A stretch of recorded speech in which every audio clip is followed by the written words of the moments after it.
La galerie F. Boehm Fine Arts a été fondée il y a plus d'une décennie par Frank Boehm.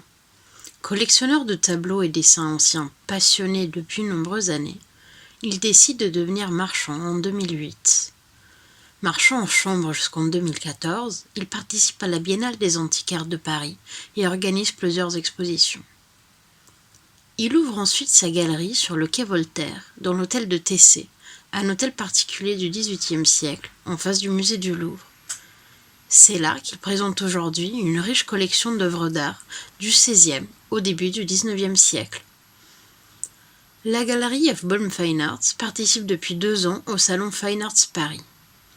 Pour cette 3e participation au salon, nous avons sélectionné un ensemble de peintures et dessins français, italiens et nordiques, datant principalement du XVIIe et du XVIIIe siècle, avec d'importantes incursions dans le XIXe siècle français.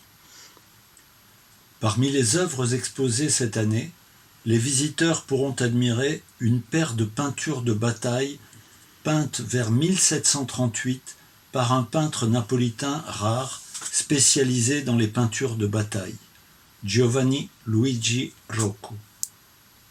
Les 2 toiles mettent en scène un des épisodes déterminants de la campagne menée par les Bourbons d'Espagne contre les Autrichiens pendant la guerre de succession de Pologne pour conquérir le royaume des 2 Siciles.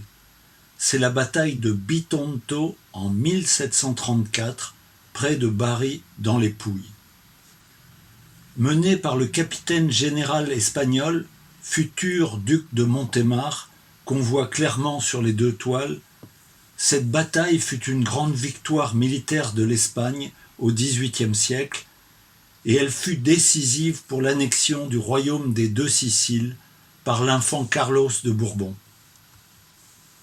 Ces 2 toiles mettent en scène le commandement espagnol qui dirige l'assaut des troupes pénétrant les murs fortifiés aux couleurs caractéristiques des villes des Pouilles. Des blessés au premier plan traduisent la dureté des combats.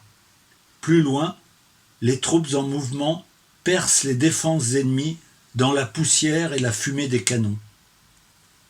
La présence de repentir, notamment dans le paysage, montre que nous sommes bien en présence d'œuvres originales.